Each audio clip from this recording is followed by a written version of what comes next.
بسم اللہ الرحمن الرحیم وَكَم مِّن مَّلَكٍ فِي السَّمَاوَاتِ لَا تُغْنِي شَفَاعَتُهُمْ شَيْئًا إِلَّا مِن بَعْدِ أَن يَأْذَنَ اللَّهُ لِمَن يَشَاءُ وَيَرْضَىٰ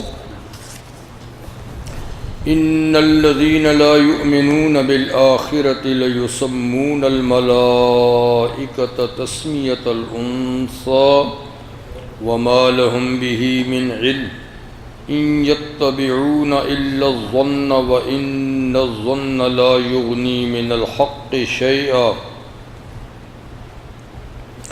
فَأَعْرِضْ عَمَّن تَوَلَّىٰ عَن ذِكْرِنَا وَلَمْ يُرِدْ إِلَّا الْحَيَاةَ الدُّنْيَا ذَلِكَ مَبْلَغُهُم مِّنَ الْعِلْمِ إِنَّ رَبَّكَ هُوَ أَعْلَمُ بِمَن ضَلَّ عَن سَبِيلِهِ وَهُوَ أَعْلَمُ بِمَنِ اهْتَدَىٰ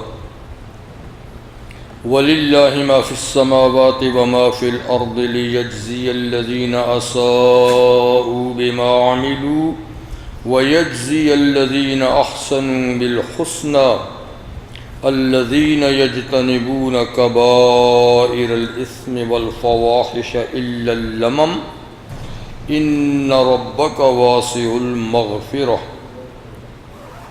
هُوَ أَعْلَمُ بِكُمْ إِذْ أَنشَأَكُم مِّنَ الْأَرْضِ وَإِذْ أَنتُمْ أَجِنَّةٌ فِي بُطُونِ أُمَّهَاتِكُمْ فَلَا تُزَكُّوا أَنفُسَكُمْ هُوَ أَعْلَمُ بِمَنِ اتَّقَىٰ صدق اللہ العظیم۔ سورۃ النجم کی آیہ نمبر 26 سے 32 تک آیات میں نے آپ کے سامنے تلاوت کی۔ سورۃ النجم کے شروع میں ستارے کی قسم اٹھائی اور بتایا کہ نبی کریم علیہ السلام جو تمہارے ساتھی ہیں وہ نہ بہکے نہ غلط رستے پہ چلے، اور جو کچھ بولتے ہیں وہ مرضی سے نہیں بولتے، خواہش سے نہیں بولتے، مگر وہ اللہ کی وحی ہوتی ہے جو ان کو کی جاتی ہے، اور وحی لانے والے فرشتہ بڑا ہی مضبوط اور طاقتور ہے، اس کے وحی لانے میں کوئی گڑبڑ نہیں کر سکتا۔ اور اس فرشتے کو نبی علیہ السلام نے 2 دفعہ اصل شکل میں بھی دیکھا ہے، اور پھر اللہ تعالیٰ نے بہرحال کچھ ان واقعات کا ذکر کیا جو رحمت عالم صلی اللہ علیہ وسلم کو معراج کے دوران پیش آئے آسمانوں پر۔ آخر میں ذکر کیا تھا مشرکین کے 3 بڑے بڑے معبودان باطلہ کا، لات، منات اور عزیٰ، جس کے بارے میں مشرکین کہتے تھے تلک الغرانیق العلا وَإِنَّ شَفَاعَتَهُنَّ لَتُرْتَجَىٰ، کہتے تھے یہ بڑی بڑی ہستیاں ہیں اور ان کی سفارش کی امید کی جاتی ہے کہ یہ سفارش کریں گے اور بخشوائیں گے ہمیں، اس لیے ہم ان کو راضی رکھنے کے لیے ان کی نظر و نیاز دیتے ہیں وغیرہ۔ تو حق تعالی شانہ نے آج کی ان آیات میں سے پہلی آیت میں فرمایا کہ دیکھو ان کی تو کوئی حیثیت نہیں جن کو تم نے اتنا بڑا مقام دے رکھا ہے، کیونکہ کچھ مشرکین فرشتوں سے بھی یہ امید رکھتے تھے کہ وہ ہماری مدد کریں گے، سفارش کریں گے، بخشوائیں گے۔ تو اللہ تعالیٰ فرماتے ہیں وَكَم مِّن مَلَكٍ فِي السَّمَاوَاتِ، کتنے ہی فرشتے ہیں، یعنی بہت سے فرشتے ہیں آسمانوں میں، بہت سے فرشتے ہیں آسمانوں میں۔ اصل میں فرشتے صرف آسمانوں ہی میں نہیں ہیں، فضاؤں میں بھی ہیں، زمین پر بھی ہیں، ہر انسان کے ساتھ بھی ہیں۔ تو فرشتے تو لا تعداد ہیں اور آسمانوں سے اوپر بھی ہیں، فقط آسمانوں میں نہیں ہیں، یعنی ملأ اعلیٰ اوپر کی کونسل فرشتوں کی، حاملین عرش عرش کا طواف کرنے والے، اور اوپر لوح محفوظ سے اللہ کے احکامات نقل کرنے والے، جنتوں میں جنت کی تعمیر کرنے والے۔ تو کتنے ہی فرشتے ہیں جو سدرۃ المنتہا سے اوپر عرش معلیٰ تک، اور پھر سدرۃ المنتہا سے نیچے ساتوں آسمانوں پر تل دھرنے کی جگہ نہیں ہے جہاں کوئی فرشتہ نہ ہو۔ پھر فضا میں، زمین آسمان کے بیچ میں، اور پھر زمین پر تو اتنی بڑی تعداد ہے فرشتوں کی جو ہمارے شمار و قطار میں نہیں آ سکتے۔ ہمارے پاس گنتی ہی نہیں کہ ہم کہیں اتنے، پتہ ہی نہیں۔ تو کم کا لفظ عربی زبان میں دو معنوں میں آتے ہیں، ایک کم استفہامیہ یعنی سوال کے لیے، ایک کم خبریہ کوئی خبر دینے کے لیے۔ تو یہاں یہ خبریہ ہے، اس کا معنی ہے بہت سے فرشتے، اور کم استفہامیہ کا معنی ہوتا ہے کتنے فرشتے، کتنے فرشتے۔ تو یہاں یہ کتنے ہی فرشتے یعنی بہت بے شمار فرشتے آسمانوں میں ہیں۔ لا تغنی شفاعتہم شیئا، حالانکہ فرشتے پاک نفس ہوتے ہیں، نور سے بنے ہیں، ان میں کوئی منفی مادہ ہی نہیں، سراپا اطاعت، ہر وقت اللہ کے ذکر میں مصروف، اس کی اطاعت میں مصروف، اللہ کے ہاں بہت قریب مقام رکھنے والے فرشتے۔ اس کے باوجود لا تغنی شفاعتہم شیئا، ان کی سفارش بھی کچھ کام نہیں آئے گی۔ یعنی لات منات کیا چیز ہے؟ یہ زمینی مخلوق ہے، کوئی مسلمان بھی وہ نہیں تھے لات منات عزا، تم ان کو کہتا ہے تلک الغرانی قلولا، یہ بڑی بڑی ہستیاں ہیں۔ تو فرشتے جو بڑی ہستیاں ہیں، واقعی سراپا اطاعت، اللہ کے قریب، ان کی سفارش بھی کام نہیں آئے گی۔ الا من بعد ان یأذن اللہ، مگر اللہ کی اجازت کے بعد۔ ان کو بھی اللہ کے سامنے دم مارنے کی اجازت نہیں، خود سے وہ منہ نہیں کھول سکتے کسی کی سفارش کے لیے، الا یہ کہ اللہ ان کو اجازت دے، جس کے لیے دے اس کے لیے وہ سفارش کریں گے۔ اور یہ اللہ کی مرضی ہے، جس کے لیے اجازت دے، جس کو دے صرف وہی سفارش کرے گا۔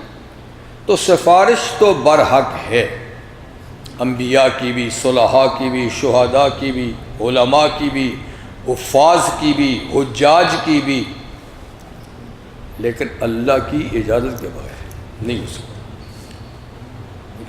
سب سے بڑی ہستی جس کو ہم کہتے ہیں نا بعد از خدا بزرگ تو، یہ قصہ مختصر، وہ نبی کریم علیہ السلام، ٹھیک ہے، نہ فرشتوں کی وہاں تک رسائی، نہ کسی اور کی وہاں تک، اتنا قریب مقام حضور صلی اللہ علیہ وسلم کا۔ اور پیغمبر کریم صلی اللہ علیہ وسلم کا ارشاد ہے کہ شفاعتی، میری سفارش کبائر والوں کے لیے بھی ہوگی، کبیرہ گناہ جنہوں نے کیے ہوں گے، توبہ نہیں کی ہوگی، ان کے لیے بھی سفارش کروں گا۔ اور حضور صلی اللہ علیہ وسلم کی سفارش تو بالکل ایک برحق بات ہے۔ اور دو طرح کی سفارشیں حضور کریں گے، ایک شفاعت کبریٰ، ایک صغریٰ۔ ایک بڑی سفارش جو ساری انسانیت کے لیے کریں گے، مومن کافر سب کے لیے۔ ایک صغریٰ، چھوٹی سفارش، وہ بھی کئی مرحلے میں کریں گے، وہ اپنی امت کے لیے۔ تو یہ مشہور بات کئی دفعہ میں نے سمجھائی ہے، بتائی ہے کہ سفارش کیسے ہوگی کبریٰ، کہ حشر کے میدان میں سب لوگ پریشان حال ہوں گے، سورج کی تپش جیسے نیزے کے برابر ہوگی، پسینے میں ڈوبے ہوں گے، کوئی پاؤں بھی حرکت نہیں کر سکے گا کسی کا، تو سخت پریشانی میں پتہ نہیں کتنا عرصہ گزر جائے گا۔ تو پھر لوگ سوچیں گے کہ بھائی کسی قریب ترین ہستی خدا کی ہو، اس سے درخواست کریں کہ وہ اللہ سے ہماری سفارش کرے کہ ہمارا کوئی حساب کتاب شروع ہو. یہاں تو پریشان ہیں. تو یہ سوچ کے پہلے آدم علیہ السلام کے پاس جائیں گے, پھر نوح علیہ السلام کے پاس وہ بھیجیں گے, پھر وہ ابراہیم علیہ السلام کے پاس بھیجیں گے, وہ موسیٰ علیہ السلام کے پاس بھیجیں گے, وہ عیسیٰ علیہ السلام کے. تو کوئی ہمت نہیں کرے گا کہ سفارش کروں. وہ کہیں گے ان کے پاس جاؤ, ان کے پاس. آخر عیسیٰ علیہ السلام کہیں گے مجھے بھی لوگوں نے خدا کا بیٹا کہا تھا, میری پوجا پاٹ بھی کرتے تھے, مجھے اس کی فکر ہے, آج اللہ نے پوچھا تو کیا جواب دوں گا. تو ہر کوئی کہے نفسی نفسی. تم جاؤ محمد الرسول اللہ صلی اللہ علیہ وسلم کے پاس. تو پھر آخر وہاں آئیں گے تو حضور انکار نہیں کریں گے, فرمائیں گے اچھی بات ہے, ٹھیک ہے, میں اللہ سے اس کی سفارش کروں گا, لیکن یہ نہیں کہ جا کر ڈائریکٹ کھڑا ہو جاؤں اور اسی وقت پہلے میں اللہ کو سجدہ کروں گا. اور سجدے میں کتنا وقت لگے گا یہ اللہ بہتر جانتے ہیں. بعض اہل علم کہتے ہیں 10,000 سال لگیں گے, اتنا لمبا سجدہ کریں گے, 10,000 سال سجدے میں پڑے رہیں گے, اور اللہ تعالیٰ کی اس طرح تعریف کریں گے ان الفاظ سے, ان صفات سے. فرمایا جو اسی وقت اللہ مجھے الہام کریں گے. ابھی مجھے پتہ نہیں ہے, ابھی مجھے پتہ نہیں ہے کن الفاظ سے میں اللہ کی تعریف کروں گا, کون سی اللہ کی صفات سے, اسی وقت اللہ میرے دل میں ڈالیں گے ان سے. تو پہلے سجدہ کروں گا, جب تک سجدے سے اٹھنے کی اجازت نہیں ہوگی اٹھوں گا نہیں.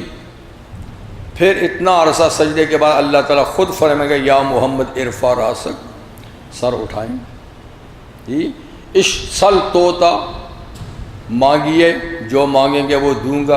اشفا تو شفا, سفارش کیجئے تو سفارش قبول کروں گا. خود اللہ اٹھائیں گے, کہیں گے, تب میں کہوں گا, تب میں کہوں گا کہ یا اللہ یہ ساری مخلوق پریشان ہے, ان کا حساب شروع ہو جائے. دیکھا نا مطلب ہے کہ محبوب ترین شخصیت اللہ کے بعد ان کا مقام ہے, وہ بھی اللہ کے سامنے ڈائریکٹلی کھڑے ہو کے, یہ نہیں کہ ان کا سفارش کیجیے, سجدہ کریں گے. جب اللہ خود کہیں گے سر اٹھا اور سفارش کر, تب سفارش کریں گے. کہ منزل الذی یشفع عنده الا باذنہ, کون ہے وہ جو سفارش کر سکے اللہ کے سامنے, ہاں مگر خدا کی اجازت سے ہی کرے گا. تب حساب شروع ہوگا.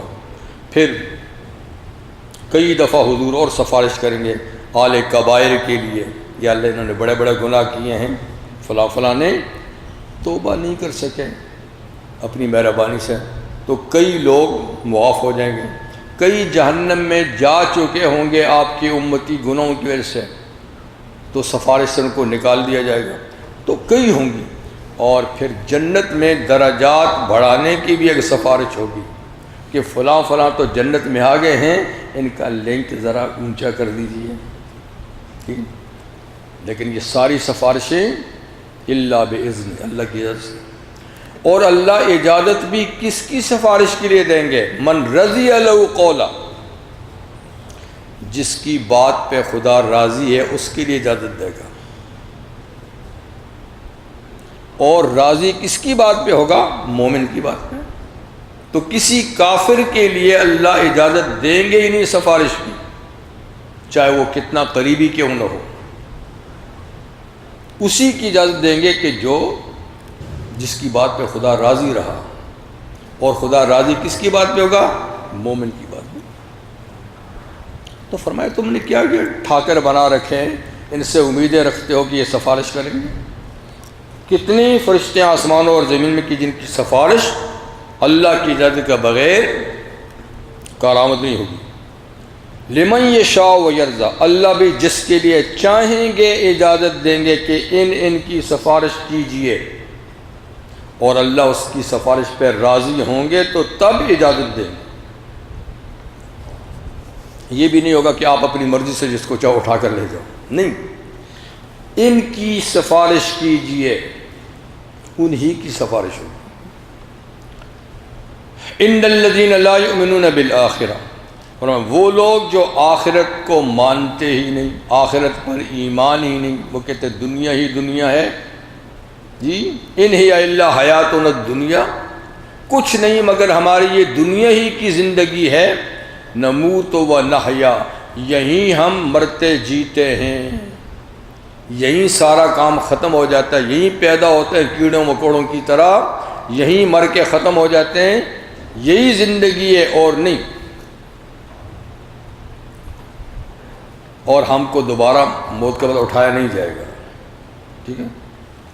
وما نحن بمبعوثین، اللہ فرماتے ہیں جو لوگ آخرت پر ایمان نہیں لاتے، لیسمون الملائکۃ تسمیۃ الانثی، یہ لوگ ہیں جو فرشتوں کے نام عورتوں کے نام پہ رکھتے ہیں، یعنی آخرت کو بھی نہیں مانتے، پھر بھی کہتے ہیں کہ فلاں فرشتہ میری سفارش کرے گا، اور پھر فرشتے جو مرد عورت کی جنس سے نہیں، نہ وہ مرد ہیں نہ عورتیں ہیں، ان کو کہتے ہیں نہیں یہ بیٹیاں ہیں خدا کی، لیسمون الملائکہ، وہ نام رکھتے ہیں فرشتوں کا عورتوں کا، یعنی ان کو عورتیں سمجھتے ہیں، بیٹیاں سمجھتے ہیں، اور جو جنی عورتیں ہیں ان کو ان کی مائیں کہتے ہیں، اللہ کی بیویاں کہتے ہیں، معاذ اللہ سب معاذ اللہ، کہتے ہیں جنی عورتیں اللہ کی بیویاں ہیں، اور فرشتے ان سے اللہ کی بیٹیاں پیدا ہوئی ہیں۔ اللہ فرماتا ہے وَمَا لَهُم بِهِ مِنْ عِلْمٍ، ان کو پتہ ہی کچھ نہیں ہے، مَا لَهُم بِهِ مِنْ عِلْمٍ، ان لوگوں کو فرشتوں کے بارے میں پتہ ہی کچھ نہیں ہے کہ وہ اللہ کی مستقل مخلوق ہے، ہر فرشتہ اللہ کے حکم سے پیدا ہوتا ہے، ماں باپ سے پیدا نہیں ہوتا، اور پھر ان میں جنسی تفریق بھی نہیں ہے، مرد عورتیں نہیں ہیں، مرد عورتیں نہیں،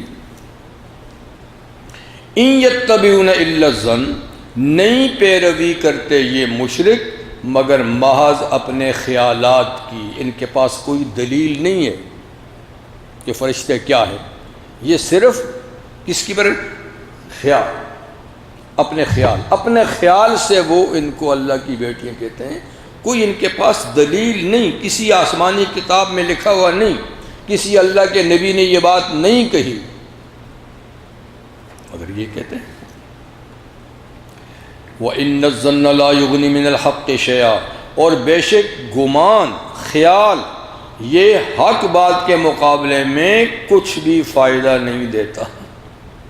حق سے مراد یہ کہ پکی بات، ثابت شدہ بات، دلیل قطعی یقینی، اس کے مقابلے میں ظن، تخمینہ، اٹکل، اندازہ، یہ کچھ بھی کام نہیں دیتا۔ کیونکہ ظن بھی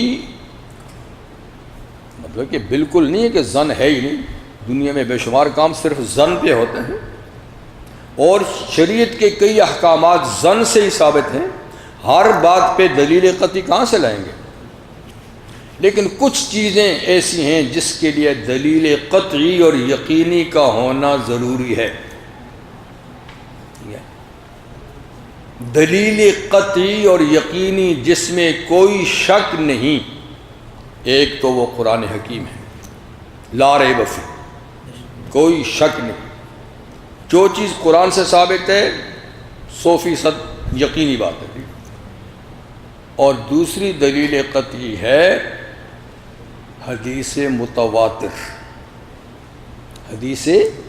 وہ حدیثیں جو متواتر ہیں، متواتر کا معنی وہ حضور صلی اللہ علیہ وسلم کے زمانے سے لے کر محدثین جنہوں نے کتابیں لکھی حدیث کی، ان کے زمانوں تک ہر حدیث کو بیان کرنے والے اتنے لوگ ہوئے کہ عقل یقین ہی نہیں کرتی کہ ان میں سے کوئی جھوٹ بولے گا، یعنی اتنے لوگ ہیں کہ یہ سارے جھوٹ بولیں گے، عقل مانتی ہی نہیں۔ تو جس حدیث کو ہر زمانے میں اتنے لوگوں نے روایت کیا ہو اس کو متواتر کہتے ہیں، اس کا حکم بھی قرآن کی طرح وہ قطعی اور یقینی ہے۔ لیکن جن احادیث کو ہر زمانے میں اتنے لوگوں نے نہیں روایت کیا، 2 4 5 6 نے کیا ہے، جن کے بارے میں ممکن ہے کہ ان سے غلطی ہوئی ہو، وہ احادیث دلیل ظنی ہیں، ان سے جو مسئلہ نکلے گا وہ ظنی کہلائے گا، یقینی نہیں کہلائے گا، ٹھیک ہے نا؟ حالانکہ وہ بھی دلائل ہیں۔ تو جی نہ شک کی بات نہیں ہے، ظن کو شک کو نہیں کہتے ہیں، یہ نچلے درجے کی دلیل ہے، ہائی کلاس کی دلیل نہیں ہے جس میں کوئی شک نہ ہو، اس میں امکان ہے، احتمال ہے، جی یہ نہیں کہ شک ہے، شک ہونے کا احتمال ہے۔ نہیں وہ الگ ہے، وہ الگ ہے، ضعیف تو بہت نیچے آ جاتا ہے۔ دیکھیے یہ بھی بات سمجھیے کہ حدیث کوئی اس کے لیول نہیں ہے، متواتر ہے، صحیح ہے، کمزور ہے، فلاں فلاں، اس لیے کہ حدیث وہ ہے جو نبی کریم علیہ السلام کی زبان مبارک سے نکلی، وہ ایک ہی چیز ہے، ٹھیک ہے نا؟ اور وہ قرآن ہی کی طرح جیسے بھی ہے کہ وہ جو بولتے ہیں مرضی سے نہیں، فرق جو کرتے ہیں وہ اس لحاظ سے کہ وہ حدیث ہم تک کیسے پہنچی ہے، ہم سے یقینی طور پہ پہنچی ہے وہ متواتر ہوگی، ہم سے ظنی طور پہ پہنچی ہے دوسرا درجہ ہو گیا، اس کے بیان کرنے والوں میں سے کچھ لوگ کمزور درجے کے ہیں تو اس کو ہم ضعیف کہتے ہیں۔ حدیث نہیں، راویوں کے لحاظ سے، بیان کرنے والوں کے لحاظ سے حدیث کی تقسیم ہے، نفس حدیث کی تقسیم نہیں، یہ بات ٹھیک ہے نا؟ تو ہے کہ حضور نے فرمایا۔ اچھا، تو میں یہ عرض کر رہا تھا کہ مطلب ہے کہ ظن بھی دلیل ہے، میں نے کہا ظن بھی، اور قرآن میں ظن یقین کے معنی میں بھی آیا ہے، لفظ تو ظن ہے مگر اس کا معنی یقین ہے، اور ظن کا معنی گمان اور تخمینہ اور اندازہ بھی ہوتا ہے، اور بعض ظن گناہ ہے لیکن اس ظن کے ساتھ بدگمانی لگتی ہے، تو ظن بدگمانی کو بھی کہتے ہیں، ظن اچھے گمان کو بھی کہتے ہیں۔ تو ظن کا معنی ہے اپنے گمان، کبھی بدگمان ہوتا ہے فلانے کے بارے میں برا خیال آیا ہے، کبھی نیک گمان ہوتا ہے فلانے کے بارے میں اچھا خیال ہے۔ تو جیسے حضور نے فرمایا ظن المومنین خیرا، مومن کے بارے میں اچھا گمان رکھو، بدگمانی نہیں کرو، مومن کے بارے میں اچھا گمان رکھو کہ یہ اچھا ہوگا، مومن ہے، ما لم یرا شرا، جب تک کہ اس میں کسی شر کو دیکھ نہ لو۔ اگر اس میں کوئی شر، کوئی برائی دیکھ لی پھر تو اچھا گمان نہ رہا نا، لیکن جب تک اس میں کوئی برائی دیکھو نہیں اس کو اچھا ہی سمجھو کہ یہ مومن ہے۔ لفظی فرق ہے، کوئی حقیقی فرق نہیں ہے، مسلم اور مومن ایک ہی ہیں، موقن بھی کہتے ہیں، لیکن اس میں لفظی فرق ہے۔ لفظی یہ کہ مسلم کا معنی ہوتا ہے ظاہری اعمال جس کے اسلامی ہیں، کلمہ پڑھتا ہے، نماز پڑھتا ہے، روزہ رکھتا ہے، اور مومن دل سے مانتا ہے، دل سے مانتا ہے۔ تو ظاہری کام اسلام کے وہ کرنے والے کو مسلم کہتے ہیں، اور عقیدہ اللہ کی توحید کا، نبی کی رسالت کا، وہ چھپی ہوئی بات ہے، اس پر اس کو ایمان کہتے ہیں۔ لیکن جو مومن ہوتا ہے وہ مسلم ہوتا ہے، جو مسلم ہوتا ہے وہ مومن بھی ہوتا ہے، الا یہ کہ کوئی منافق ہو تو وہ پھر مسلم تو ہوگا، مومن نہیں ہوگا، لیکن اس کا ہمیں پتہ نہیں ہے۔ اچھا، تو ان الظن لا یغنی، ظن اور تخمینہ یہ حق کے مقابلے میں، یعنی دلیل قطعی کے مقابلے میں کچھ فائدہ نہیں دیتا۔ تو میں یہ عرض کر رہا تھا کہ شریعت کے احکام دو طرح ہیں، ایک کے لیے دلیل قطعی اور یقینی کا ہونا شرط ہے، دلیل ظنی سے وہ ثابت نہیں ہوگا، اور کچھ ایسی چیزیں جو دلیل ظنی سے بھی ثابت ہیں۔ عقیدہ، ایمان کی جو باتیں ہیں وہ دلیل ظنی سے ثابت نہیں ہوتی، اس کے لیے دلیل قطعی چاہیے، سمجھے بات؟ کسی دلیل ظنی سے عقیدہ ثابت نہیں ہوگا، عقیدہ دلیل قطعی سے ثابت ہوگا۔ ہاں، اور اس طریقے سے جو فرائض ہیں، جو چیزیں فرض ہیں، ان کا فرض ہونا بھی دلیل قطعی سے ثابت ہوگا، ظنی سے نہیں ہوگا۔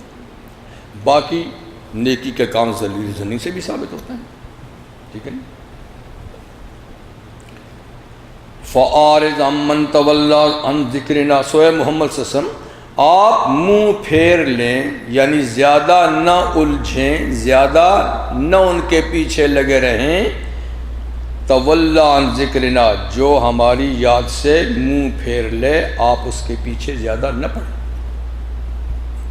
آپ ان کو سمجھا دیں، مسئلہ بتا دیں، عقیدہ سمجھا دیں، نہیں مانتا تو آپ بھی اس سے منہ موڑ لیں، زیادہ وقت اس پہ ضائع نہیں کریں،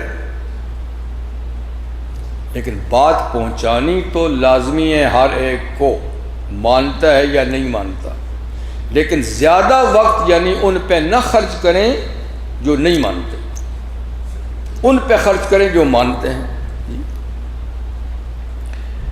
تو آپ اعراض کریں ان سے جو جس نے منہ پھیر لیا ہماری یاد سے۔ وَلَمْ يُرِدْ إِلَّا الْحَيَاةَ الدُّنْيَا، ایسے لوگ وہ ہیں کہ وہ نہیں چاہتے سوائے دنیا کی زندگی کے، ان کا آخرت پر یقین ہی نہیں ہے، پھر آپ کی بات کیوں سنیں گے، کیوں مانیں گے، کیوں؟ جو ارادہ کرتے ہیں دنیا ہی کی زندگی کا، اسی کے بنانے سنوارنے کا، تو آپ ان کے پیچھے زیادہ مت پڑیں، وہ آپ کی بات نہ سنیں گے نہ مانیں گے۔ اس لیے کہ ذالک مبلغہم من العلم، یہ دنیا کی زندگی اور اس کا بنانا اور سنوارنا یہی ان کے علم کی منتہا ہے، یہی ان کے علم کی رسائی ہے، ان کا علم یہیں تک ہے، آگے کے بارے میں ان کا علم ہے ہی نہیں۔ جیسے ایک اور آیت میں فرمایا اللہ نے بل ادارک علم فی الآخرہ، بلکہ ان کا علم آخرت کے بارے میں ختم ہے، زیرو ہے، بس ان کا علم یہی ہے، یہ دنیا بس۔ تو یہ کب آپ کی بات پہ عمل کریں گے؟ نبی کریم صلی اللہ علیہ وسلم کی دعا ہے لا تجل الدنیا اکبر ہمنا ولا مبلغ علمنا ولا غایت رغبتنا، اے اللہ اس دنیا کو ہم یعنی ارادہ مقصد نہ بنا، دنیا کو ہماری زندگی کا مقصد نہ بنا، ہمارے علم کی انتہا بھی اسی کو نہ بنا، اور ہماری رغبت اور چاہت بھی انتہائی اس کو نہ بنا، ہماری رغبت آگے کے لیے ہو، ہمارا علم بھی آگے کے لیے ہو، ہماری کوشش بھی زیادہ آگے کے لیے ہو۔ تو یہ مطلب نہیں ہے کہ دنیا سے ہمارا کوئی تعلق ہی نہ رہے۔ عاصم ابن نجود ایک بڑے محدث گزرے فرماتے ہیں لا بد للمؤمن، مومن کے لیے ضروری ہے جی ہمان دو چیزوں کی محنت مومن کے لیے ضروری ہے، ہم المعاش و ہم المعاد۔ معاش کہتے ہیں زندگی، یعنی یہ جہان، یعنی اس جہان کے لیے بھی محنت مومن کے لیے ضروری ہے، ہم المعاد اس جہان کے لیے بھی محنت۔ تو مومن ایک ہی جگہ کا نہیں ہے، دونوں جگہ ہی، یہاں کے لیے بھی اس کو کام کرنا ہے، وہاں کے لیے اس کو کام کرنا ہے۔ پر ان لوگوں کا یعنی صرف ہم میں معاش ہے، معاد کو تو یہ مانتے ہی نہیں۔ تو بہرحال اسلام یہ نہیں کہتا کہ آپ اسی جہان کے لیے ساری محنت اور کوشش کریں، یہاں کے لیے کچھ نہ کریں، اس کو چھوڑ دیں۔ لا رہبانی، اسلام میں رہبانیت نہیں، اس دنیا اور اس کے تعلقات کو چھوڑنا نہیں، ان کو بھی ساتھ لے کے چلنا ہے۔ دراصل یہ دنیا اس دنیا کے لیے تو کھیت ہے، یہاں کچھ بیجو گے وہاں کاٹو گے، اگر آپ اس کھیتی کو برباد کریں گے تو وہاں کیا کاٹیں گے؟ تو کھیت کو سنبھالنا بھی تو ضروری ہے نا، تاکہ اس میں بیجائی کریں، تاکہ وہاں پر کھیت کاٹیں۔ تو اس لیے دونوں جہانوں، لیکن اصل وہاں ہے، زیادہ کی زندگی ادھر کی ہے، یہ سامنے رکھنا. تو حمل المعاش بھی ضروری ہے, حمل المعاد بھی ضروری ہے ایک مومن کے لیے, اس کے بغیر چارہ نہیں. لیکن ان کے علم کی انتہا دنیا ہی ہے. کہتے ہیں اسی کو بناؤ, اسی کو سجاؤ, اسی کو سنوارو, اسی کو خوبصورت بناؤ, آگے کچھ بھی نہیں. ان ربک هو عالم بمن ضل عن سبیلہ, بے شک آپ کا پروردگار جانتا ہے اس شخص کو جو اس کے رستے سے بھٹک گیا. جو اللہ کے رستے سے بھٹکا اللہ اس کو جانتا ہے. وَهُوَ عَالَمُ بِمَنِ اهْتَدَىٰ, اور وہ جانتا ہے اس کو جس نے ہدایت حاصل کی. جو اس رستے پہ چلا اللہ اس کو بھی جانتا ہے, جو اس رستے سے بھٹکا اس کو بھی جانتا ہے. وَلِلَّهِ مَا فِي السَّمَاوَاتِ وَمَا فِي الْأَرْضِ, اور دیکھو اللہ ہی کا ہے جو آسمانوں میں ہے اور جو زمین میں. ملکن و خلقن و عبیدن,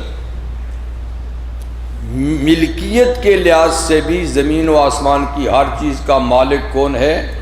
اللہ جی. خلقن, پیدا کرنے کے لحاظ سے بھی ہر چیز کا خالق کون ہے؟ اللہ خالق کل شیء. تو مخلوق بھی سب اللہ کی ہے, ملکیت بھی ساری اللہ کی ہے. عبیدن, اور بندہ ہونے کے لحاظ سے بھی سارے اللہ کے غلام اور بندہ ہیں. کوئی بندگی کرے یا نہ کرے پر ہیں بندے اسی کے. تو ہر چیز اللہ کی. اللہ تعالیٰ نے آخرت کا جہان کیوں بنایا؟ یعنی دنیا ہی دنیا کے کیوں نہیں رہنے دی, ایک دوسرا جہان کیوں بنایا ہے؟ اس کو عارضی, اس کو مستقل کیوں بنایا ہے؟ لِيَجْزِيَ الَّذِينَ أَسَاءُوا بِمَا عَمِلُوا, تاکہ بدلہ دے اللہ ان لوگوں کو جنہوں نے برے کام کیے ہیں یہاں پر. بِمَا عَمِلُوا, جو انہوں نے برے عمل کیے ہیں ان کا بدلہ آگے دینا ہے. وَيَجْزِيَ الَّذِينَ أَحْسَنُوا بِالْحُسْنَىٰ, اور تاکہ بدلہ دے اللہ ان لوگوں کو جنہوں نے اس جہان میں نیکی کی ہے اس جہان میں نیکی کا. تو وہ بدلے کا جہان ہے. یہ عمل کی دنیا ہے, وہ بدلہ پانے کی, ٹھیک ہے نا. یہ بیجائی کی جگہ ہے, وہ کٹائی کی جگہ ہے. تو جو یہاں بیجیں گے وہی کاٹیں گے. کانٹے بیجے ہوں گے تو کانٹے ہی پیدا ہوں گے نا, پھول لگائے ہوں گے تو پھول ہی نکلیں گے. تو بہرحال اللہ نے اگلا جہان فصل کی کٹائی کا بنایا ہے. اچھا, جو لوگ نیکی کرنے والے ہیں وہ کون ہیں؟ آگے نیکی والے, الذین, نیکی کرنے والے وہ لوگ ہیں یجتنبون کبائر الاسم, وہ اس دنیا میں بڑے بڑے گناہوں سے بچتے ہیں. بڑے بڑے گناہوں سے بچتے ہیں, کبیرہ گناہوں سے بچتے ہیں. والفواحش, اور بے حیائی کے کاموں سے بھی بچتے ہیں. الا اللمم, سوائے چھوٹے موٹے گناہوں کے, وہ ان سے ہو جاتے ہیں. یعنی انسان ہے معصوم, یا فرشتے ہیں یا نبی ہیں, جن سے نہ بڑا گناہ ہو نہ چھوٹا گناہ ہو. وہ صرف انسانوں میں نبی ہیں, ملائکہ سارے ہیں. باقی بڑے سے بڑا نیک سے نیک آدمی بھی ہوگا, کچھ نہ کچھ خراش, کانٹوں کی چبھن اس کو بھی لگے گی اس دنیا میں, وہ بچ نہیں سکتا, ٹھیک ہے نا. لیکن اللہ نے بھی وسیع نظام رکھا ہے کہ چھوٹے گناہ اللہ یوں ہی معاف کر دیتے ہیں.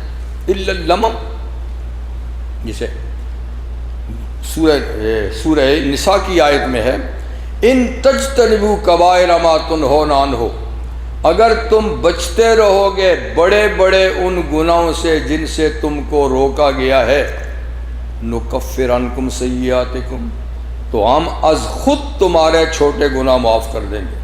توبہ کی ضرورت ہی نہیں, ہم خود ہی معاف کر دیں گے. لیکن شرط یہ کہ بڑے گناہوں سے بچو گے. لیکن بڑے گناہوں سے نہیں بچو گے تو پھر چھوٹے بھی معاف نہیں ہوں گے. تو چھوٹوں کی معافی کے لیے شرط ہے کہ بڑوں سے بچو. لیکن انسان ہے، اس سے بڑے بھی ہو جاتے ہیں، اچھے خاصے بڑے بڑے لوگوں سے نیک بڑا گناہ بھی ہو جاتا ہے، تو اس کے لیے بھی اللہ نے رکھا ہے کہ توبہ کر لو، ہم اس کو بھی معاف کر دیں گے. تو کوئی ایسی چیز نہیں جو قابل معافی نہ ہو. اور ٹائم بھی اللہ نے بڑا دیا ہے کہ جب تک سانس نکل کے گلے تک نہیں آتی توبہ قبول کروں گی. ٹھیک ہے.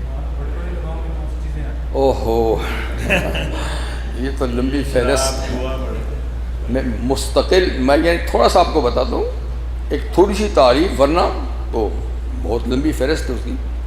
یعنی جن کاموں کے کرنے پہ اللہ نے اپنی ناراضگی کا اظہار کیا ہے، یا نبی کریم علیہ السلام نے اپنی ناراضگی کا اظہار کیا ہے، وہ کبیرہ ہے. ٹھیک. یا جن کاموں کے کرنے پہ جہنم کی وعید آئی ہے وہ کبیرہ گناہ ہے. جن کاموں کے کرنے پہ لعنت کا لفظ آیا ہے، لعنت اللہ علی الکاذبین، جھوٹوں پہ خدا کی لعنت، معلوم ہے جھوٹ بڑا ہے، ٹھیک نا. اور اس طریقے سے یعنی سخت سزا کی دھمکی جس گناہ پہ آئی ہے وہ سب بڑے گناہ ہیں. جیسے حضور نے فرمایا لیس منا من ضرب الخدود وشق الجیوب ودعا بدعوۃ الجاہلیہ، وہ ہمارا نہیں جو مصیبت میں گال پیٹے، گریبان پھاڑے، واویلا کرے مصیبت میں، وہ ہمارا نہیں. تو جس میں حضور نے فرمایا جن گناہوں پر کہ یہ کرنے والا ہمارا نہیں، کبیرہ گناہ ہے. یہ موٹی سی نے آپ کو تعریف بتا دی. چھوٹے گناہوں پر اس قسم کی بات نہیں ہوتی. ٹھیک.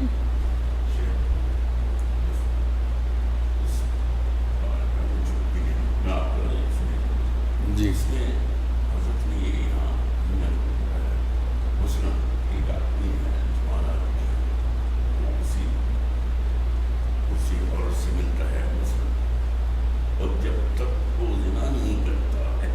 میں یہ بھی بتانے والا تھا، ابھی یہ میں آپ کو بتانے والا تھا.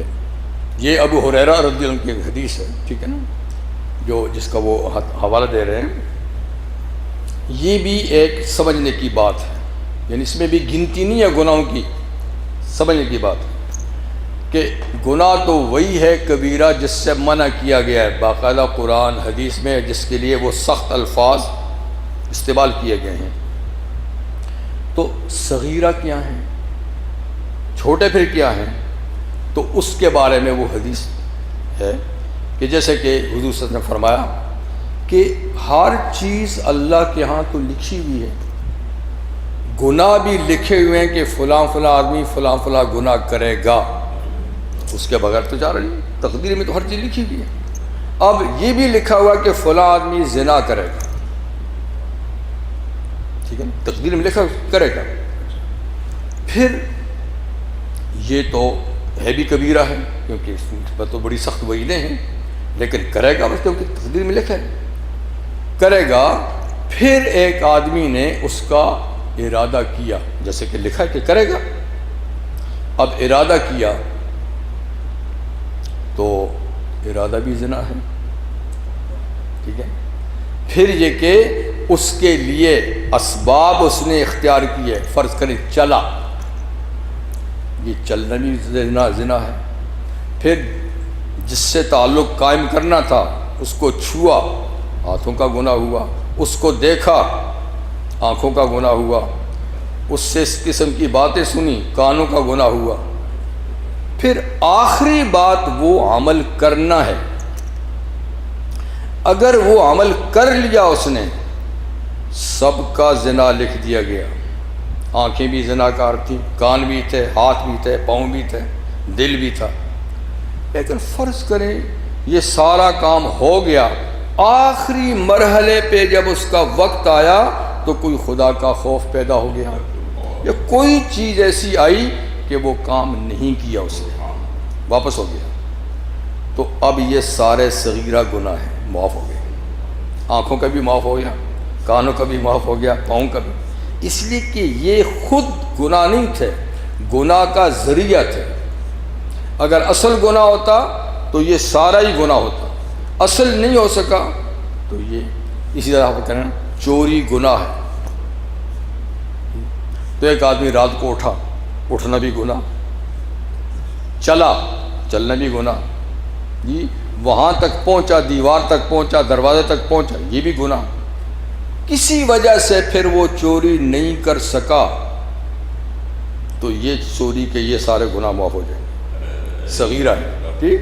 لیکن وہ کر لیا تو یہ سارے کاؤنٹ ہوں گے، سارے کبیرہ بن جائیں گے. تو یہ ایک مثال ہے لمم کی. لمم الا اللمم، یعنی یہ اسباب لمم ہیں. اصل گناہ کیا تو یہ سارے لکھے جائیں گے، اصل سے بچ گیا تو یہ سارے لمم ہیں. الا اللمم، لمم معاف ہو گیا. چلیے اچھا جی. ان ربک واسع المغفرہ، بے شک آپ کا پروردگار وسیع مغفرت والا، اللہ کی مغفرت بہت کشادہ ہے. بڑے بڑے گناہ اللہ معاف فرما دیتے ہیں، بڑے بڑے گناہ معاف فرما دیتے ہیں. وَهُوَ عَالِمُ بِكُمْ، اللہ تمہیں جانتا ہے، تم کمزور ہو، تم بار بار توبہ بھی توڑ دیتے ہو، تم کمزور ہو، تم سے یہ گناہ بھی ہوتے ہیں. اللہ جانتا ہے. کب سے جانتا ہے؟ انشاکم من الارض، جب سے تم کو زمین سے پیدا کیا، پہلا انسان آدم علیہ السلام. اللہ جانتے ہیں کہ یہ کمزور مخلوق ہے. جب تم کو زمین سے پیدا کیا یعنی آدم علیہ السلام، اور پھر سارے زمین ہی کی چیزوں سے پیدا ہوئے ہیں، زمین کی چیزیں کھاتے ہیں، وہی مٹی تو ہے سب میں. اچھا جی. وَإِذَا أَنْتُمْ أَجِنَّةٌ فِي بُطُونِ أُمَّهَاتِكُمْ، اور جب تم ماؤں کے پیٹوں میں جنین تھے اس وقت بھی جانتا ہے.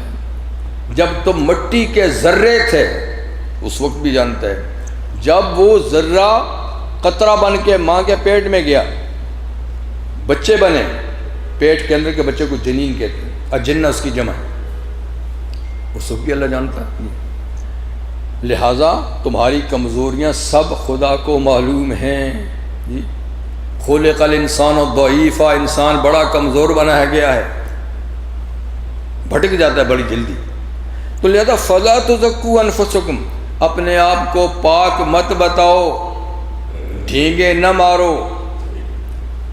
ہوا عالم بمن اتقی، وہ جانتا ہے کہ متقی پرہیزگار کون ہے. خود متقی مت کہلاؤ، اللہ تمہاری کمزوریوں کو جانتا ہے. جی اور ہر مرحلے سے، زمین سے لے کر ماں کے پیٹ اور پیٹ سے نکل کر ساری زندگی کے حال اللہ جانتا ہے. لہذا اپنے آپ کو پاک مت بتاؤ میں ایسا ہوں اور میں ایسا ہوں. مگر آج ایسا ہی ہوتا ہے، یعنی اتنے چیزوں کا مجموعہ ہو کر بھی ہم ڈھینگے ہی مارتے ہیں. رحمت عالم صلی اللہ علیہ وسلم کے پاس ایک بچی لائی، یہ چھوٹی بچی. پوچھا اس کا نام کیا ہے؟ کہا جی برہ.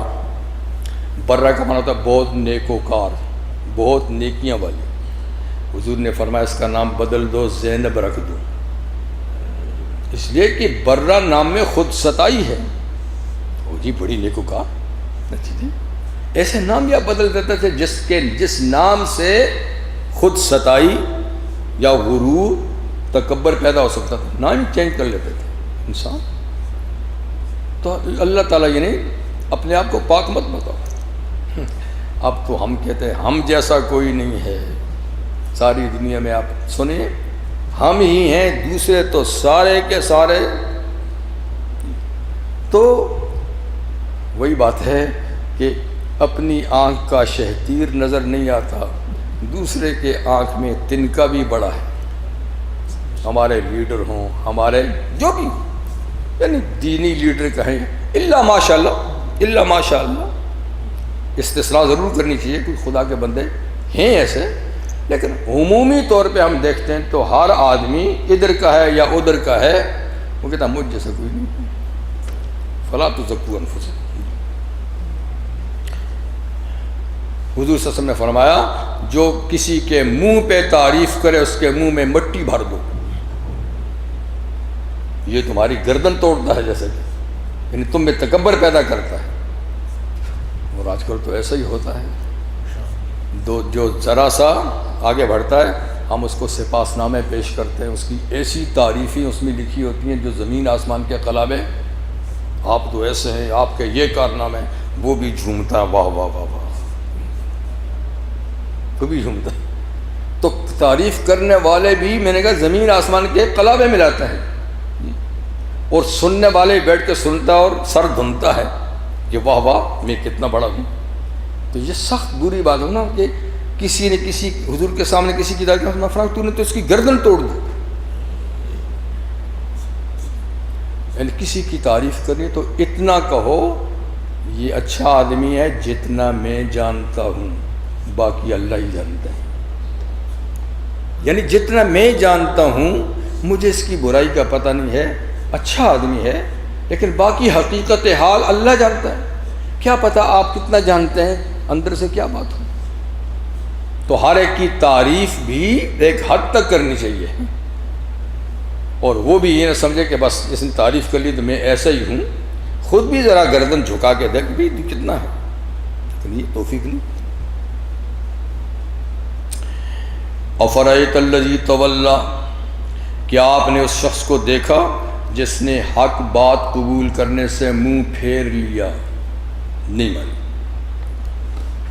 یہ تو کوئی شخص بھی ہو سکتا ہے، لیکن اس زمانے میں جس میں آیت نازل ہوئی، ولید بن مغیرہ کا، مشرکین مکہ کا ایک سردار، خالد بن ولید کا والد، 10 بیٹے تھے، کڑیل جوان، بہت بڑا بزنس مین،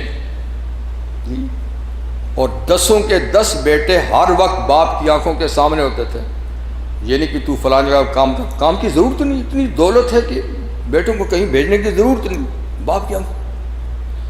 3 بیٹے مسلمان ہوئے، 7 مسلمان نہیں ہوئے، باپ بھی مسلمان نہیں ہوا۔ تو یہ اس کی بات، افرأیت الذی تولی، آپ نے اس شخص کو دیکھا جس نے منہ پھیر لیا، یعنی کبھی کبھی حضور کی باتیں سنتی تو دل میں آتا تھا خیال کہ مان لوں، لیکن پھر وہی غرور، تکبر، مال دولت دیکھ کے پھر مڑ جاتا تھا۔ تو فرمایا کہ آپ نے اس شخص کو دیکھا جس نے منہ پھیر لیا، وَآتَى قَلِيلًا وَأَكْدَى، تھوڑا سا دیا پھر بالکل اسٹاپ ہو گیا، پھر بالکل رک گیا۔ تھوڑا سا دیا کا مطلب یہ کہ تھوڑا سا اسلام کی طرف مائل ہوا حضور کی بات سن کر، لیکن پھر اقدا، پھر پتھر کا پتھر بن گیا۔ اقدا قدا سے، قدا اس پتھر کو کہتے ہیں جو کھدائی کر کے کنواں کھودے نا تو کنویں میں نکل آئے، تو وہ پانی لگ لگ کر وہ بہت سخت ہو جاتا ہے، کنویں کا پتھر بہت سخت ہوتا ہے، دیکھیں پانی پڑتا رہتا ہے نا اس کے اوپر، تو قدا اس کو کہتے ہیں۔ اقدا کا معنی بہت سخت ہو گیا، یعنی تھوڑا سا مائل ہوا پھر بہت سخت ہو گیا، چھوڑ دیا، نہیں آیا، تو بالآخر یہ نہیں آیا، کبھی کبھی مائل ہوتا کبھی نہیں آیا۔ ولید بن مغیرہ جی، اللہ فرمایا آئند علم الغیب فہو یرا، کیا اس کے پاس غیب کا علم ہے کہ وہ اس کو دیکھ رہا ہے اور ادھر نہیں آ رہا؟ اس کے پاس کیا علم کا ہے؟ علم غیب ہے؟ نہیں، مطلب علم غیب نہیں، کسی کے پاس نہیں۔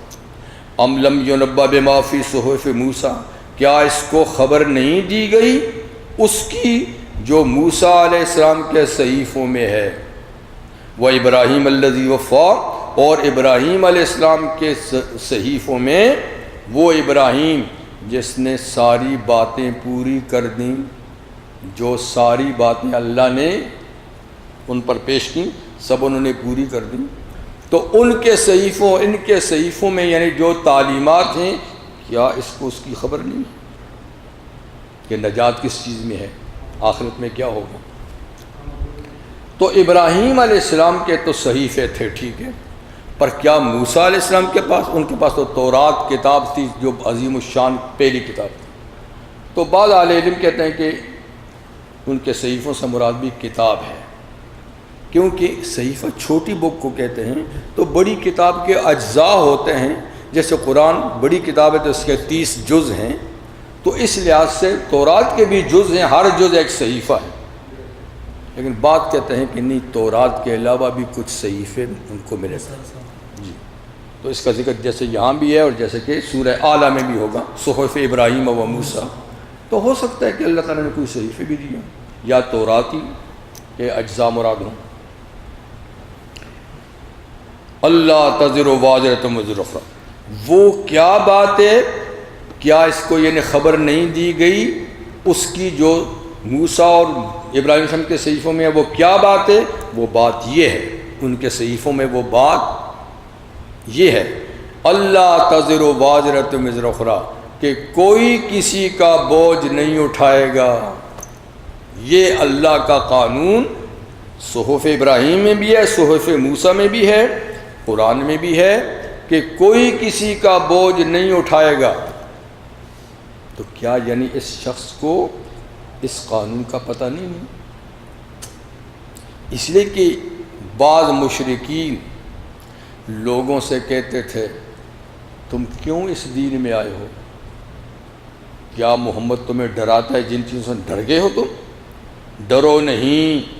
اگر ایسی بات ہوئی پہلے تو ہوگی نہیں، قیامت نہیں، اللہ کے سامنے حضوری نہیں، سزا جزا نہیں۔ اگر یہ جیسے کہتے ہوئی ہم ذمہ دار ہیں، کہتے تھے ہم ذمہ دار ہیں، وہ عذاب ہم جھیل دیں گے تمہاری جگہ، تم مت جاؤ ادھر۔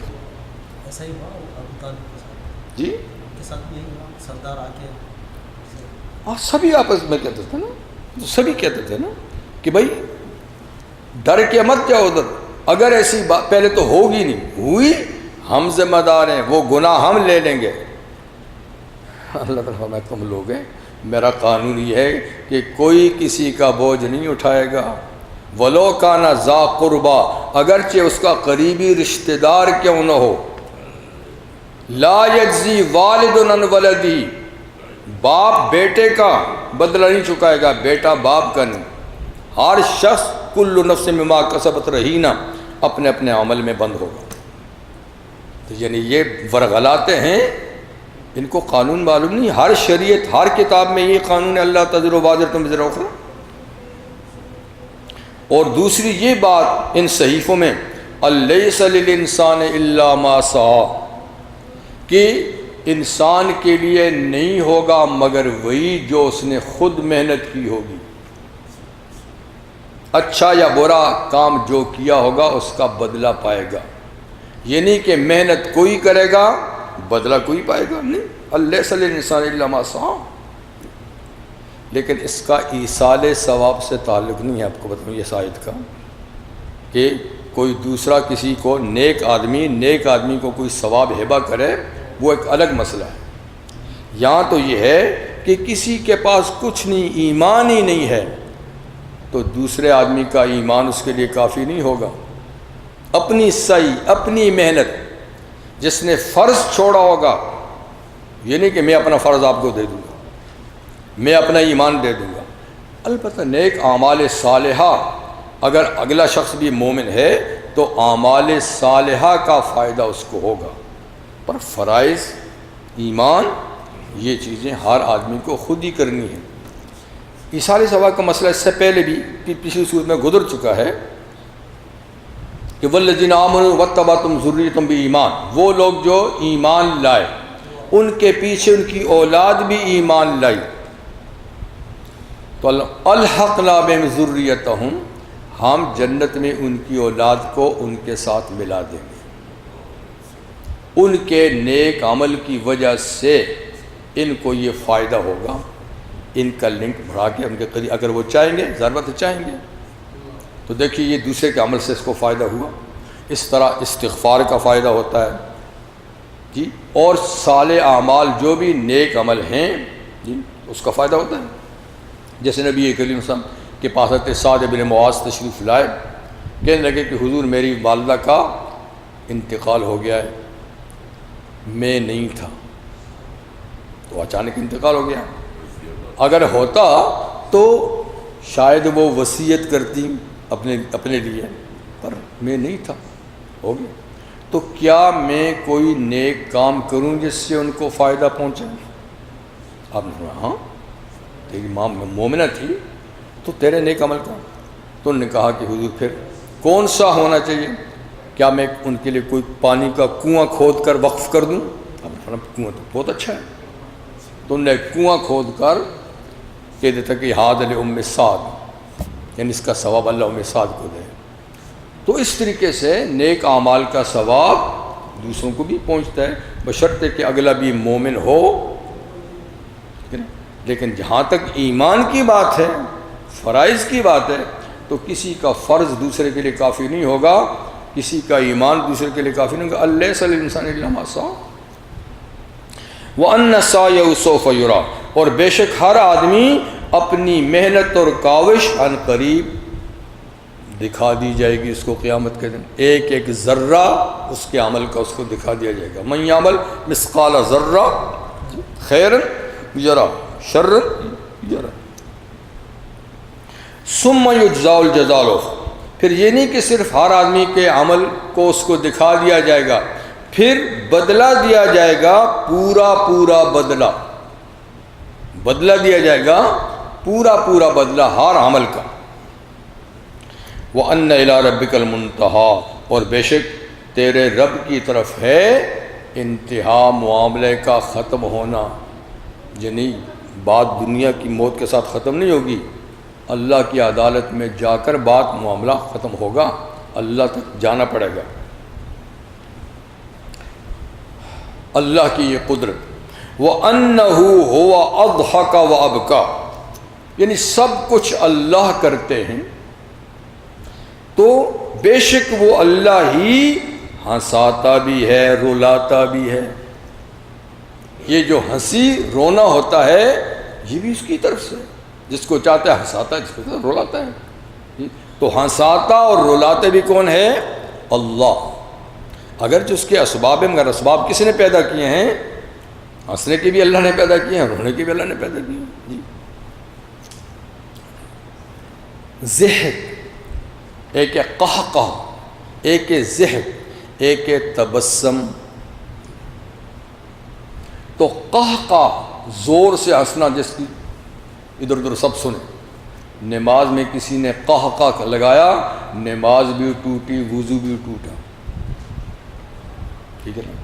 اور قہقہ یہ غفلت کی بھی نشانی. جو لوگ بوڑے قہقہ مار کے ہنستے ہیں ان کے دل غافل ہوتے ہیں، یہ غفلت کی نشانی ہے. لوگ تو کہتے ہیں کہ قہقہ لگاؤ خون بڑھتا ہے. خون بڑھتا ہوگا لیکن غفلت بھی تو آتی ہے نا. دوسرا درجہ ضحک، یہ معمولی درجے کا، مطلب کہ دوسرا نہیں سنے، خود ہی آواز سنے. دوسرا خود ہی آواز سنے. تیسرا ہے تبسم، کہ آواز نکلے ہی نہیں، صرف جس کو ہم کہتے ہیں مسکراہٹ.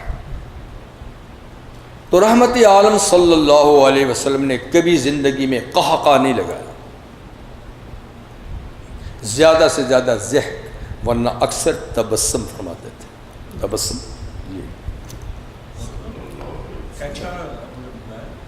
یہ نماز بھی ٹوٹتی، وضو بھی ٹوٹتی. عام وضو کیا ہو کہہ کر لگائے نہیں نماز کے اندر سے، اس لیے کہ یہ خلاف قیاس ہے. ہنسنے سے وضو ٹوٹنا قیاس کے مطابق نہیں ہے. ٹوٹتا ہے تو کوئی نجاست تو نہیں نکلی، ہنس گیا. لیکن چونکہ ایک حدیث، اگرچہ حدیث ضعیف ہے مگر ایک حدیث میں ہے کہ حضور صلی اللہ علیہ وسلم کے زمانے میں آپ کے پیچھے نماز پڑھنے والوں سے کسی نے قہقہ لگایا تھا، تو آپ نے سلام علیکم فرمایا کہ جاؤ وضو کر کے آؤ، نماز پڑھو. نماز بھی دوبارہ پڑھو، وضو بھی دوبارہ پڑھو. تو یہ چونکہ قیاس کے مطابق نہیں ہے، خلاف القیاس ہے، اس لیے جہاں فرمایا ہے وہیں تک حکم رہے گا، آگے نہیں جائے گا. تو نماز کے اندر چونکہ فرمایا تھا، عام قہقہ کے بارے میں نہیں فرمایا، لہذا نماز میں کوئی ایسا کرے تو ہوگا، باہر کرے گا تو نہیں. وَأَنَّهُ هُوَ أَمَاتَ وَأَحْيَا، اور بے شک وہی اللہ موت بھی دیتا ہے، زندگی بھی دیتا ہے. ہنساتا بھی وہی ہے، رلاتا بھی وہی ہے. موت بھی دیتا ہے، زندگی بھی، سب اللہ کے اختیارات ہیں. وَأَنَّهُ خَلَقَ الزَّوْجَيْنِ الذَّكَرَ وَالْأُنثَىٰ، اور بے شک اسی نے جوڑا پیدا کیا ہے، مرد عورت یا ہر مادہ نر، اللہ نے جوڑا پیدا کیا ہے، اور پیدا بھی ایک ہی چیز سے پیدا کیا ہے، من نطفہ، ایک پانی کے قطرے سے، اذا تمنا، جب اس کو اس مقام میں ڈالا جاتا ہے، تو وہ ایک قطرہ ہے پانی کا، اس میں کوئی تفریق نہیں، نہ کلر میں ہے نہ کچھ اور، ایک تفریق خود خدا پیدا کرتا ہے، ذکر انثی خود بناتا ہے۔ تو جس طرح اللہ دنیا میں ایک قطرے سے مذکر مؤنث بناتا ہے، وَأَنَّ عَلَيْهِ النَّشْأَةَ الْأُخْرَى، اسی کے ذمہ ہے دوبارہ پھر پیدا کرنا بھی۔ تم کہتے دوبارہ کیسے پیدا ہوں گے مرنے کے بعد؟ کہ جس نے پہلے پیدا کیا، جو قطرے سے پیدا کر سکتا ہے پھر بعد میں مٹی کے ذروں سے بھی تو بنا سکتا ہے نا جی۔ وَأَنَّهُ هُوَ أَغْنَى وَأَقْنَى، اور بے شک وہ اللہ ہی مالدار بناتا ہے اور غریب بناتا ہے، جس کو چاہتا ہے کم دیتا ہے، جس کو چاہتا ہے زیادہ دیتا ہے، یہ بھی اسی کے پاس۔ وَأَنَّهُ هُوَ رَبُّ الشِّعْرَى، اور بے شک وہی شعرا ستارے کا رب بھی ہے۔ شعرا ایک ستارے کا نام ہے جی، عرب کے بعض لوگ اس کی بھی پوجا کرتے تھے، وہ خاص موسم میں نظر آتا ہے یمن وغیرہ کے ایریے میں، بہت دور ہے، سورج سے بھی بہت دور ہے، فلکیات والے کہتے ہیں وہ سورج سے بھی 20 گنا بڑا ہے، لیکن اتنا ہاں سورہ اسی پہ ہے؟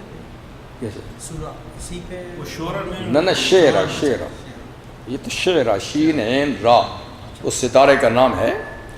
تو مطلب بڑا تو سورج سے بھی 20 گنا بڑا ہے، لیکن دور اتنا ہے کہ وہ چھوٹا سا ستارہ نظر آتا ہے، سورج بڑا نظر آتا ہے سب سے، وہ نظام شمسی سے باہر ہے، ٹھیک ہے، نظام شمسی میں سب سے بڑا سورج ہے، لیکن وہ اس سے بھی باہر دور ہے، تو اس سے ہے بڑا مگر نظر آتا ہے وہ چھوٹا۔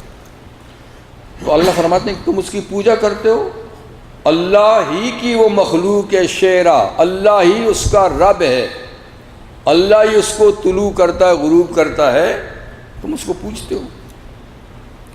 وَأَنَّهُ أَهْلَكَ عَادًا الْأُولَىٰ، اور بے شک وہ اللہ جو ہے نا اسی نے ہلاک کیا عاد اولا کو، عاد قوم کا نام ہے جس کے لیے حضرت ہود علیہ السلام آئے تھے، اور اس کو عاد اولا کہتے ہیں، اس کا زمانہ قوم سمود سے پہلے کا ہے، اور قوم سمود کو عاد ثانیہ کہتے ہیں، تو گویا بڑا ان کا عاد ہی ہے۔ تو ہود علیہ السلام کی امت پہلے گزری ہے، صالح علیہ السلام کی امت بعد میں، وہ عاد اولا ہے، یہ عاد ثانیہ ہے، اور اس کو قوم سمود بھی کہتے ہیں، عاد ثانیہ بھی کہتے ہیں، اس کو صرف عاد ہی کہتے ہیں یا عاد اولا کہتے ہیں۔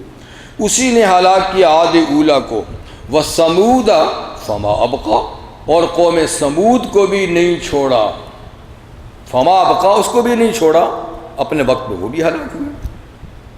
وَقَوْمَ نُوحٍ مِّن قَبْلِ، اور نوح علیہ السلام کی قوم کو بھی اللہ نے ہلاک کیا اس سے پہلے، یعنی عاد سے بھی پہلے، عاد سے بھی پہلے۔ اِنَّهُمْ كَانُوا هُمْ أَظْلَمَ وَأَطْغَىٰ، بے شک یہ قومیں عاد سمود قوم نوح، یہ قومیں کانوا ہم اظلم و اطغیٰ، یہ بڑے ہی ظالم اور بڑے ہی سرکش تھے، یہ نہیں کہا کہ ظالم اور سرکش تھے، اظلم، ہاں بہت بڑے ظالم بہت بڑے سرکش تھے یہ، اللہ نے ان کو اپنے اپنے ٹائم میں اٹھا لیا۔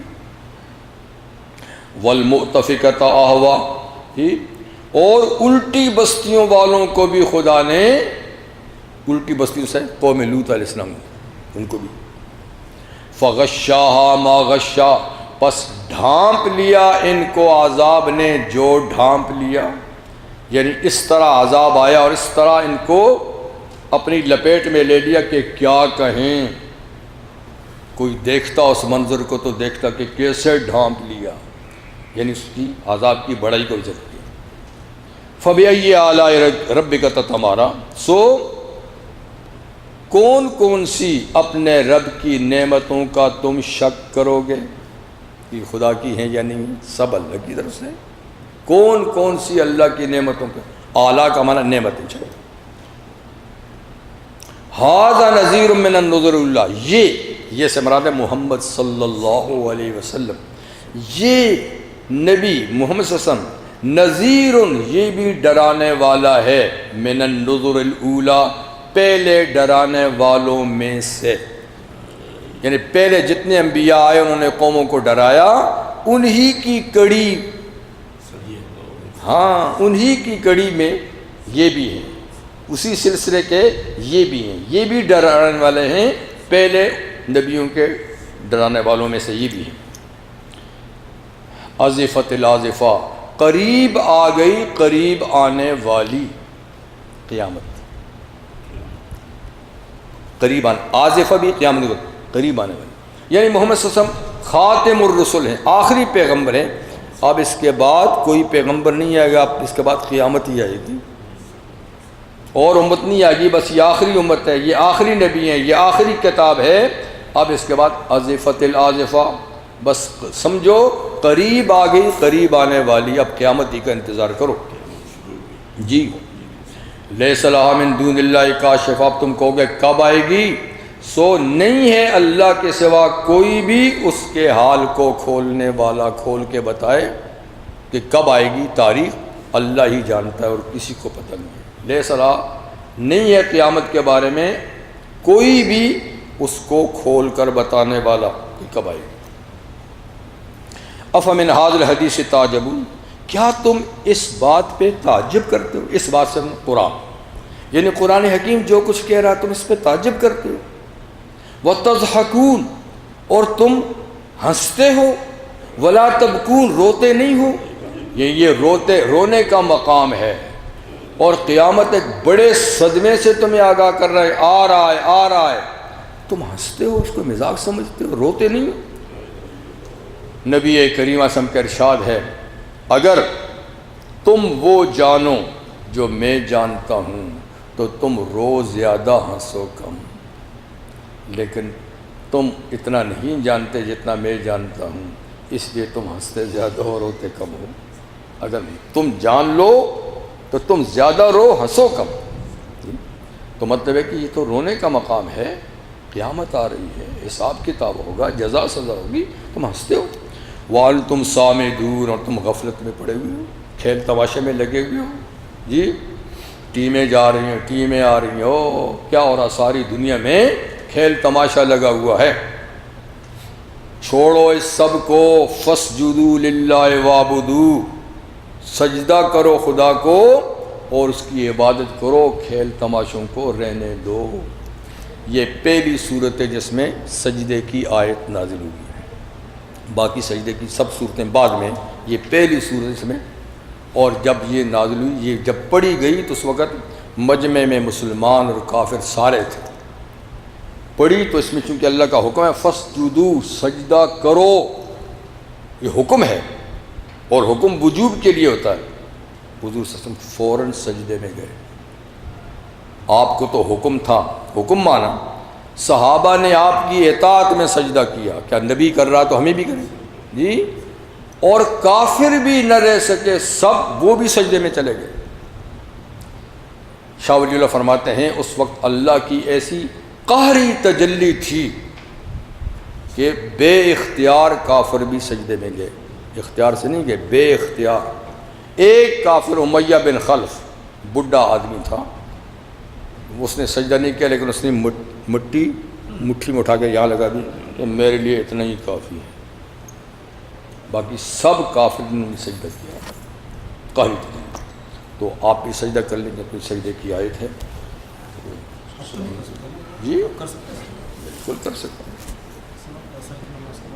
نہیں